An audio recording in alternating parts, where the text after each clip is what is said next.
Ô, meu caro Rafael Sgrilles, não foi um jogo lá dos sonhos, não causou suspiros no torcedor corintiano, mas os 3 pontos vieram, né? Isso, e mais uma partida com vitória fora de casa. Se o time do Corinthians não apresenta um bom futebol, pelo menos ele é consistente com relação aos resultados fora de casa. E é mais uma partida que a defesa não leva gols. Aí você pode falar, mas era o Fluminense, que estava com um time reserva, que era a equipe com a cabeça no jogo contra o Lanús pela Copa Sul-Americana, tudo bem. Mas era o Fluminense que estava ali jogando diante do seu torcedor, um grande público no Maracanã, e não foi uma boa partida. Começando pela lesão do Rodrigo Garro, que deixou todo mundo em pânico antes do jogo. Ele se machucou no aquecimento, já tinha informação ali, talvez que ele poderia ficar no banco de reservas ou ser titular, aí não se sabe muito, mas ele estava fazendo aquecimento. E aí, como ele sente a lesão na panturrilha direita, o Vitinho entra no lugar dele, e o Vitinho não faz uma partida brilhante, mas também não foi ali uma partida péssima do Vitinho. Ele seguiu ali na sua evolução na equipe do Corinthians, mas ele foi o articulador de jogadas. E a equipe já tinha vários desfalques. Já não tinha o Breno Bidon suspenso, já não tinha o Memphis Depay machucado,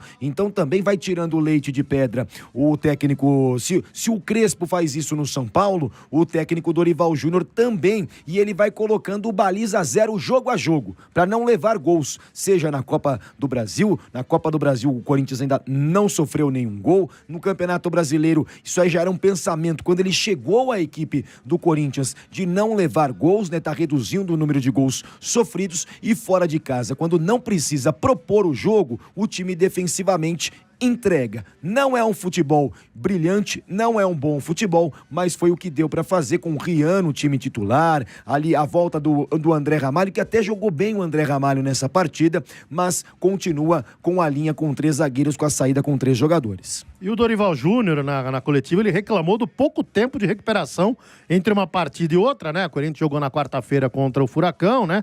Pela Copa do Brasil, e depois já pegou o Fluminense no sábado à noite. Mas exaltou, obviamente, a vitória corintiana. Vamos ouvir o Dorival. Mais uma vez, a gente se volta àquele assunto anterior que nós já comentamos há um tempo atrás. Nós tínhamos 7 jogadores que atuaram na última partida. Quando te falta energia, por quê? Porque 2 dias e meio atrás nós estávamos decidindo uma vaga como o Fluminense o fez. O Fluminense teve a opção de mudar praticamente o time todo, e é natural que levasse uma vantagem física em todo esse processo. Porém, eu acho que nós tivemos também e fomos inteligentes na forma como atuamos. Nós não sofremos tanto, mesmo sentindo uma diferença física em relação à equipe adversária. Nós ainda assim estivemos bem postados em campo.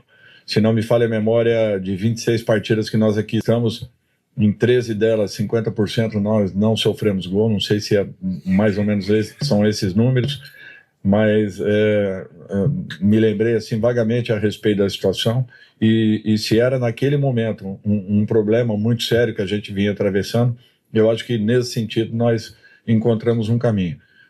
E só assim, eu lembro, viu, Marcelo Lima, porque eu não sou arquiteto, engenheiro ou arquiteto de obra pronta? Os dois, né? Os dois. Eu sou engenheiro. Então eu vou usar engenheiro em homenagem a Silvano Purim, engenheiro de obra pronta. Eu lembro que já estavam o tacho ligado, inclusive nesse programa aqui, o tacho estava ligado contra a Dorival. Eu nunca critiquei o Dorival. Eu lembro que o tacho estava ligado quando ele não colocou o Dieguinho. Foi a única vez que eu lembro que o tacho estava ligado. Maurício Borges ligou o tacho, ele vai passando pros corintianos da rádio tacho. Eu lembro, o Sgrilles fez quase um editorial após a derrota pro Bahia na Neoquímica Arena contra Dorival Júnior. Verdade. Eu posso recuperar. Você quer VAR, Sgrilles? Se você quiser VAR, eu trago VAR. A única coisa que eu falei foi o Dieguinho. Depois que você falou, o cara sumiu. Ô, pé frio. Falou que o grande ele deve estar treinando muito mal, bicho. Porque grande erro do Dorival e não entrou o Dieguinho. ter utilizado o Dieguinho. Mas assim, brincadeiras à parte, o Dorival ele tá tendo que apagar um incêndio enorme, e nos últimos 5 jogos são 4 vitórias e um empate, que é no Clássico, que também ele tava sem os 2 laterais, por exemplo.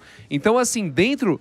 Ele é o Guardiola? Não. Ele é o Jürgen Klopp? Não é. Ele é o, sei lá, o Tele Santana? Não é. O Abel, mesmo o Abel? Não é. Mas, assim, ele tá fazendo um trabalho... Quem mais fez aqui? Você ia falar uma lista aí de uns 20. Ele Já deu pra entender. Já deu, já não é? Não, Deu pra entender ainda já. bem, né, pro torcedor do Corinthians. Mas o ponto, assim, ele tá conseguindo fazer um trabalho honesto. 26 jogos sem não tomar gol em 13, cara, mostra que o time tem pelo menos organização e determinação.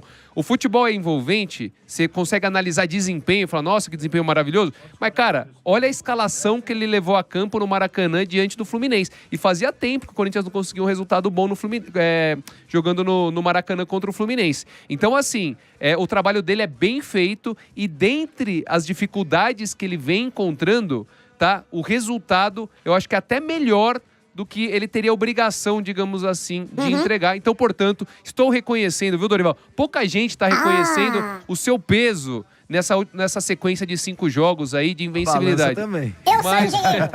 Mas eu estou reconhecendo, Dorival.